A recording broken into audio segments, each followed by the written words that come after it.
বাংলাদেশের রাজনীতির হাওয়া দিন দিন মনে উল্টো দিকে ঘুরতেছে। আমরা রাজনীতিতে সবসময় দেখে আসছি, বেশিরভাগ ক্ষেত্রে বিরোধী দল থেকে রাজনীতি করা লোকগুলা সরকার দলে যোগদান করে। কিন্তু এখন দেখতেছি বিএনপি গভর্নমেন্ট ক্ষমতা থাকার পরও বিএনপি করা অনেক লোকজনগুলা বিভিন্ন দলে যোগদান করতেছে। গত কয়েকদিন এনসিপির যে যোগদান অনুষ্ঠান চলতেছে, যারা যোগদান করতেছে তাদের মধ্যে বেশিরভাগ দেখতেছি বিএনপির রাজনীতির সাথে জড়িত এমন লোকজনগুলা বেশি যোগদান করতেছে। তো হয়তো এখানে আমার ভিডিও দেখার পরে অনেক বিএনপির ভাইরা বলবেন যে বিএনপি একটা বিশাল দল, বিএনপি একটা সাগর, সাগর থেকে পুড়ে গেলে সাগরের কিছু হবে না।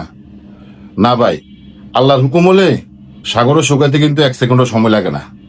আপনারা একটা জিনিস চিন্তা করে দেখেন, বাংলাদেশের যতগুলা সরকার ছিল দেশ স্বাধীনের পরে, আওয়ামী লীগ সরকারের মতো এত শক্তিশালী সরকার কোন সরকার ছিল না। বিএনপি 17 বছর আন্দোলন সংগ্রাম করেও, এত বড় বড় প্রোগ্রাম করেও আওয়ামী লীগ সরকারের কিছু করতে পারে নাই। কিন্তু সামান্য একটা জুলাই আন্দোলনে আওয়ামী লীগ সরকারের পতন হয়ে গেল। যে আন্দোলনে আওয়ামী লীগ সরকারের পতন হবে এটা কেউ চিন্তাও করে নাই। এখন এখানে হয়তো বলতে পারেন বিদেশি ষড়যন্ত্র ছিল, অনেক রাষ্ট্রের ষড়যন্ত্র ছিল। হ্যাঁ, সেটা বলা যায়, কিন্তু জনগণ যে রাস্তা নামছে সরকারের পতনের দাবিতে, এটা তো অস্বীকার করার সুযোগ নাই। মানুষ আবেগের কারণে হোক, যেভাবে হোক, মানুষ কিন্তু রাস্তায় নেমে গেছে সরকারের বিরুদ্ধে, যার কারণে সরকার টিকতে পারে নাই। আপনি যদি রাজনীতিতে নিজেকে খুব শক্তিশালী ভাবেন এবং প্রতিপক্ষকে দুর্বল ভাবেন, তাহলে আপনার রাজনীতি ধ্বংস অনিবার্য। আমি বাড্ডা থাকার কারণে এখানে বিএনপির অনেক নেতা কর্মীর সাথে আমার ব্যক্তিগত একটা পরিচয় আছে, মাঝে মধ্যে বই চাটাও খাই। কিন্তু অনেক বিএনপি সাধারণ কর্মীদের মনে দেখলাম অনেক ক্ষোভ, অনেক কষ্ট। মাত্র 2.5 মাস ক্ষমতায় আসলো বিএনপি, এর মধ্যে মানুষের ভিতরে বা বিএনপির, বিশেষ করে বিএনপি যারা রাজনীতি করে, যারা বিএনপির রাজনীতির সাথে জড়িত, তাদের মধ্যে একটা ছাপা ক্ষোভ কাজ করতেছে।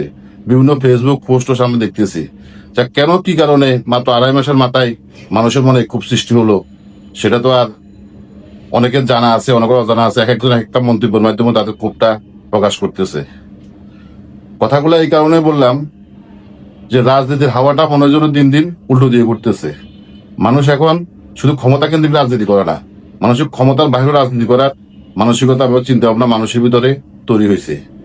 এই কথা, এটা বোঝানোর জন্য এই কথাগুলা বলা। সবাই ভালো থাকবেন। আল্লাহ হাফেজ।